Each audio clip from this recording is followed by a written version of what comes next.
is absurd. Now the McCain situation. You know, the McCain situation is interesting to me for a whole lot of reasons. There's a conventional wisdom out there, and this is generally how it goes. Public figure / candidate / political figure makes politically incorrect statement that offends somebody. The Washington establishment and media react in outrage.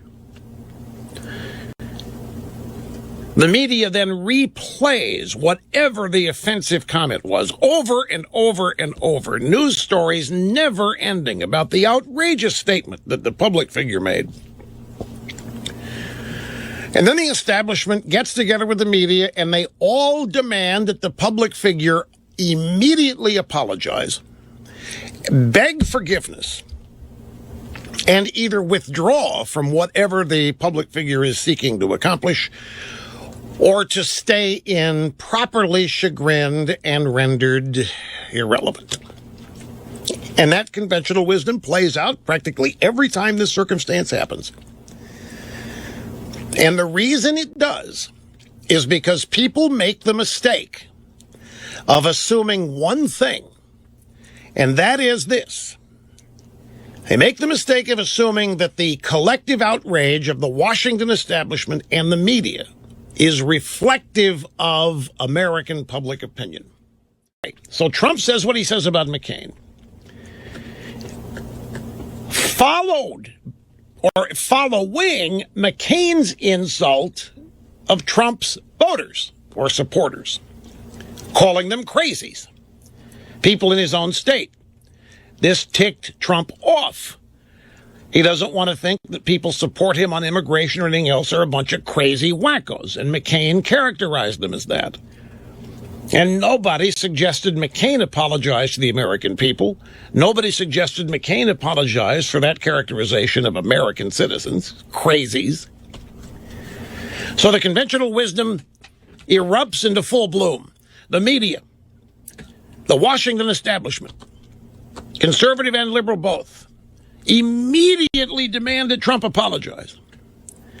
And then they add that Trump can't survive this, that we were all just waiting for this to happen. We knew it was going to happen. We knew it was going to happen because Trump steps in it all the time. So now all these people are saying, we knew it was going to happen. We knew it was too good to be true. We knew Trump didn't have what it really took to run a campaign. We knew he was going to say something totally embarrassing. He can embarrass himself and everybody that supports him. He's going to have to apologize and have to withdraw. Everybody said, except one thing hasn't happened.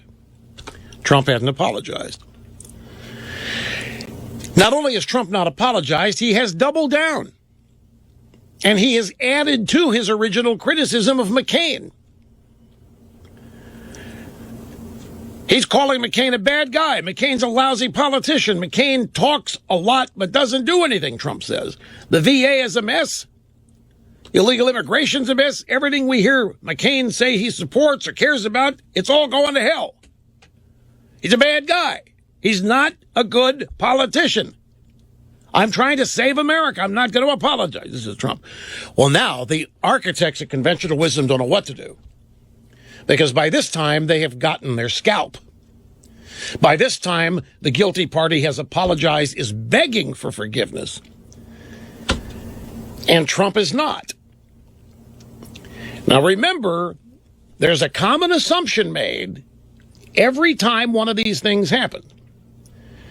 You know, I myself have stepped in it a couple times, folks, and each time, oh yes, I have. I've stepped in it a couple times, and each time, no, the point is that each time I did, the drive-bys thought they had me, right? I mean, I can go through Michael J. Fox, Sandra Fluck, whatever it was, they thought that they had finally gotten rid of me, but they didn't. They didn't even come close. They never have come close. They're still telling lies about advertisers lost. They're still telling lies about every aspect of these incidents where they thought they had. Why were they wrong? Because they made the assumption that the whole country was outraged at me, as they were. And that's the key here with this Trump thing. This is the fascinating thing to me. This is something we're going to learn. When the reaction of outrage over Trump's comments came, Washington establishment, Republicans and Democrats, liberals and conservatives, the media, accompanying it is the assumption that the American people, a majority of the American people, also find what Trump said unpalatable, unforgivable, unacceptable. That's one of the things that makes these work, is the assumption that the media is simply reflecting public opinion. But we never really know. Now, in my case, we know that the media is not reflecting public opinion. And I've said it countless times, folks. You know, I have survived all these controversial moments because of you. Because you hang in there, because you know the drill.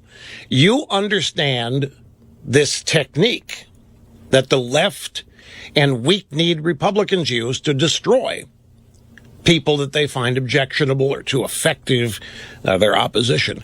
But you hung in there. You always have. That's why I owe you more than I will ever be able to repay you. You have stayed tuned in. You have remained loud, admitted members of this audience and defied the conventional wisdom. Well, we're going to find out now if Trump has made a similar connection with his voters. The polling data on this is going to be fascinating in a week or two, or less maybe, because remember, the real key to this is this automatic assumption that everybody's outraged, that everybody wants Trump gone, that everybody finds this objectionable, everybody thinks it's over the top, everybody thinks Trump has gone too far. And that assumption is always erroneous, I think. But nobody stops to think about it. I got to take a break here. Don't go away. Sending your young skull full of my shopping.